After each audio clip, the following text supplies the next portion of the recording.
Kumusta po sa inyo? So ngayon, may i-share lang akong simple tips para to sa mga baguhan at pwede rin sa mga yung hindi na rin bago pero hindi alam tong tricks or tips na to.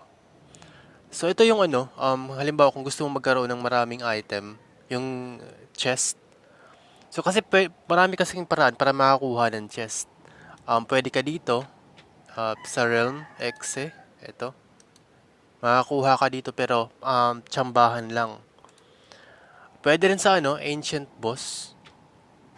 Uh, dito, Ancient Boss. Ayan, pwede ka rin makakuha ng Ancient Soul Chest. Tsaka yung para sa mga item. Pwede rin dito.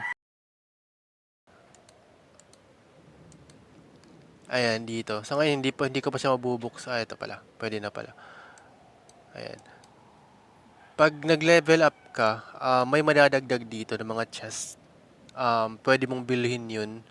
Kasi pagdating mo sa mga rebirth 3 or 2, pahirapan kasi mga items doon. Kaya minsan, pwede kang magbenta dito ng mga 3 items na hindi na ginagamit. Kasi pagdating mo sa rebirth 3, bihira na lang yung bibili ng mga item na 3 star dun sa trade house kasi nga konti na lang kayo. So ngayon, kung yan ang mangyayari, pag nasa rebirth 2 or 3 ka na kasi, matumal na kasi yung bentahan ng 3 star dito. Yung dito. Ayan. Sa ngayon, marami pa to. Pero pagdating mo ng Rebirth 3, matumal na. Kaya kasi kayo-kayo na lang. Konti na lang kasi kayo.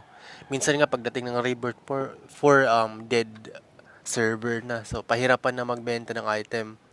So, dito, ang gagawin nyo lang, halimbawa, nagpa-farm, kayo, nag-AFK kayo sa isang map. Tsaka nakakuha kayo ng maraming uh, eggs. Ito yung gagawin nyo. So, halimbawa, ito. Ayan. So, papatay tayo ng isa dito.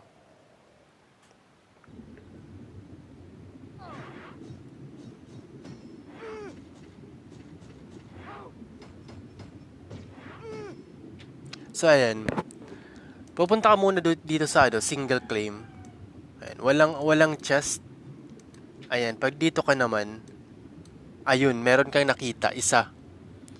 So, ang gagawin mo, ano mo na lang, multi-claim mo na lang kasi merong chest dito.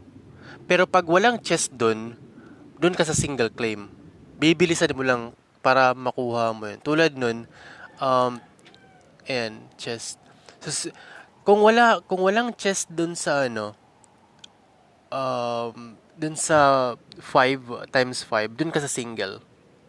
Ayan. Ayan, may item na ako. Pwede ko ibenta yan. So, uulitin ko.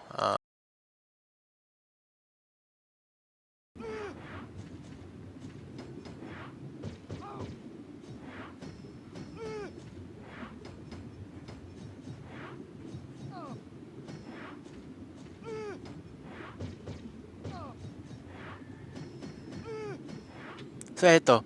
Halimbawa, pag nasa multi-claim ka, at walang item, walang chest, yan, walang chest, pupunta ka dito sa single claim. Yan, single lang. Tapos, confirm mo. Ayan. Tapos, papatay ka uli ng isa pang, yung mga eggs. Mag-eggs ka uli, yun lang din yung process. Mag-multi-claim ka, titingnan mo titingnan mo kung may chest or wala. Pag walang chest, punta ka sa single claim. Pero pag may chest naman sa multi-claim, dun ka sa multi-claim. Alam mo ito, ito may chest. Hindi mo na kailangan mag-multi-claim kasi may chest na dito. So confirm mo na 'yan.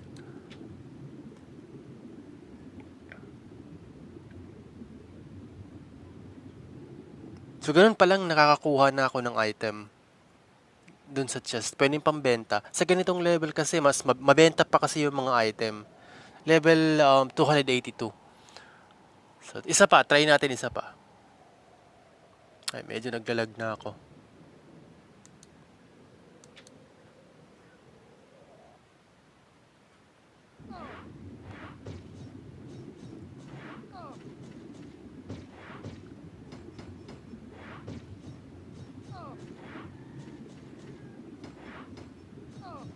Ayan. Punta tayo sa multi-claim.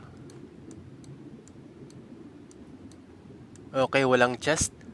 Kunin mo yung single lang, yung single claim lang. Tapos confirm. Yan. So, ganun lang. Pag may chest sa multi-claim, click mo confirm. Pero pag wala, dun ka sa single.